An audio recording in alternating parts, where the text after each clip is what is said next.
The Strange Case of Dr. Jekyll and Mr. Hyde by Robert Louis Stevenson. Chapter 5. Incident of the Letter. It was late in the afternoon when Mr. Utterson found his way to Dr. Jekyll's door, where he was at once admitted by Poole and carried down by the kitchen offices and across a yard which had once been a garden, to the building which was indifferently known as the laboratory or dissecting rooms. The doctor had bought the house from the heirs of a celebrated surgeon, and his own tastes, being rather chemical than anatomical, had changed the destination of the block at the bottom of the garden. It was the first time that the lawyer had been received in that part of his friend's quarters, and he eyed the dingy, windowless structure with curiosity and gazed around with a distasteful sense of strangeness as he crossed the theatre, once crowded with eager students and now lying gaunt and silent, the tables laden with chemical apparatus, the floors strewn with crates and littered with packing straw, and the light falling dimly through the foggy cupola. At the further end, a flight of stairs mounted to a door covered with red baize, and through this Mr. Utterson was at last received into the doctor's cabinet. It was a large room fitted round with glass presses, furnished, among other things, with a cheval-glass and a business table, and looking out upon the court by 3 dusty windows barred with iron. The fire burnt in the grate. A lamp was set lighted on the chimney-shelf, for even in the houses the fog began to lie thickly, and there, close up to the warmth, sat Dr. Jekyll, looking deathly sick. He did not rise to meet his visitor, but held out a cold hand and bade him welcome in a changed voice. "And now," said Mr. Utterson as soon as Poole had left them, "you have heard the news?" The doctor shuddered. "They were crying it in the square," he said. "I heard them in my dining-room." "One word," said the lawyer. "Carew was my client, but so are you, and I want to know what I am doing. You have not been mad enough to hide this fellow?" "Utterson, I swear to God," cried the doctor, "I swear to God I will never set eyes on him again. I bind my honour to you that I am done with him in this world. It is all at an end, and indeed he does not want my help. You do not know him as I do. He is safe. He is quite safe. Mark my words, he will never more be heard of." The lawyer listened gloomily. He did not like his friend's feverish manner. "You seem pretty sure of him," said he, "and for your sake, I hope you may be right. If it came to a trial, your name might appear." "I am quite sure of him," replied Jekyll. "I have grounds for certainty that I cannot share with anyone. But there is one thing on which you may advise me. I have received a letter, and I am at a loss whether I should show it to the police. I should like to leave it in your hands, Utterson. You would judge wisely, I am sure. I have so great a trust in you." "You fear, I suppose, that it might lead to his detection?" asked the lawyer. "No," said the other. "I cannot say that I care what becomes of Hyde. I am quite done with him. I was thinking of my own character, which this hateful business has rather exposed." Utterson ruminated a while.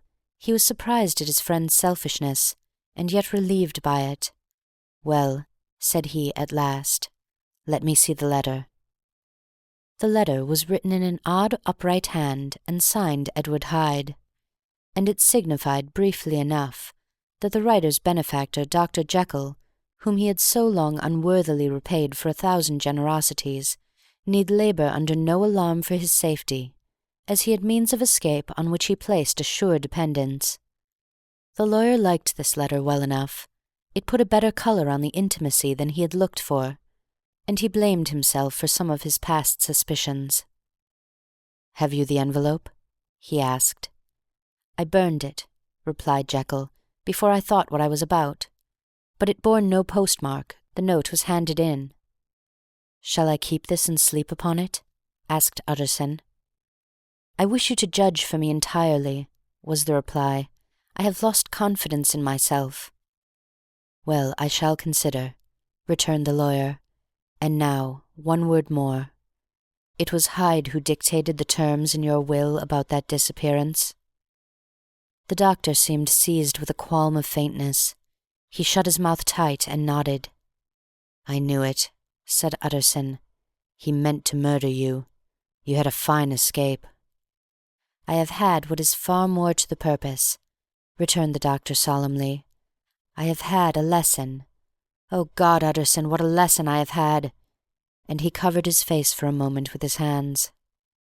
On his way out the lawyer stopped and had a word or two with Poole. "By the by," said he, "there was a letter handed in to-day. What was the messenger like?" But Poole was positive nothing had come except by post. "And only circulars by that," he added. This news sent off the visitor with his fears renewed. Plainly the letter had come by the laboratory door. Possibly, indeed, it had been written in the cabinet, and if that were so, it must be differently judged, and handled with more caution. The newsboys, as he went, were crying themselves hoarse along the footways. "Special edition! Shocking murder of an MP!" That was the funeral oration of one friend and client, and he could not help a certain apprehension lest the good name of another should be sucked down in the eddy of the scandal. It was at least a ticklish decision that he had to make, and self-reliant as he was by habit, he began to cherish a longing for advice. It was not to be had directly, but perhaps, he thought, it might be fished for.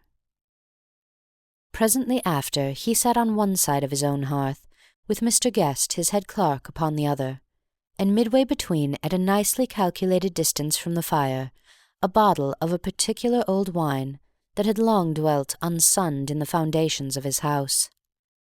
The fog still slept on the wing above the drowned city, where the lamps glimmered like carbuncles, and through the muffle and smother of these fallen clouds, the procession of the town's life was still rolling in through the great arteries with a sound as of a mighty wind. But the room was gay with firelight. In the bottle the acids were long ago resolved.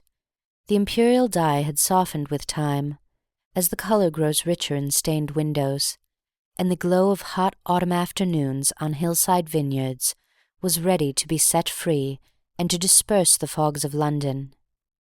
Insensibly the lawyer melted. There was no man from whom he kept fewer secrets than Mr. Guest, and he was not always sure that he kept as many as he meant. Guest had often been on business to the doctor's. He knew Poole. He could scarce have failed to hear of Mr. Hyde's familiarity about the house. He might draw conclusions. Was it not well, then, that he should see a letter which put that mystery to right? And above all, since Guest, being a great student and critic of handwriting, would consider the step natural and obliging? The clerk, besides, was a man of counsel. He could scarce read so strange a document without dropping a remark, and by that remark Mr. Utterson might shape his future course. "This is a sad business about Sir Danvers," he said. "Yes, sir, indeed. It has elicited a great deal of public feeling," returned Guest.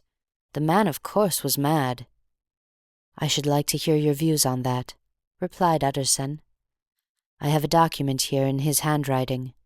It is between ourselves, for I scarce know what to do about it. It is an ugly business at the best, but there it is. Quite in your way, a murderer's autograph." Guest's eyes brightened, and he sat down at once and studied it with passion. "No, sir," he said, "not mad, but it is an odd hand." "And by all accounts a very odd writer," added the lawyer. Just then the servant entered with a note. "Is that from Dr. Jekyll, sir?" inquired the clerk. "I thought I knew the writing. Anything private, Mr. Utterson?" "Only an invitation to dinner. Why, do you want to see it?" "One moment, I thank you, sir." And the clerk laid the 2 sheets of paper alongside, and sedulously compared their contents. "Thank you, sir," he said at last, returning both. "It is a very interesting autograph." There was a pause, during which Mr. Utterson struggled with himself. "Why did you compare them, Guest?" he inquired suddenly. "Well, sir," returned the clerk, "there is a rather singular resemblance. The 2 hands are in many points identical, only differently sloped." "Rather quaint," said Utterson. "It is, as you say, rather quaint," returned Guest. "I wouldn't speak of this note, you know," said the master. "No, sir," said the clerk. "I understand." But no sooner was Mr. Utterson alone that night than he locked the note into his safe, where it reposed from that time forward. "What!" he thought, "Henry Jekyll forged for a murderer!" And his blood ran cold in his veins. End of Chapter 5.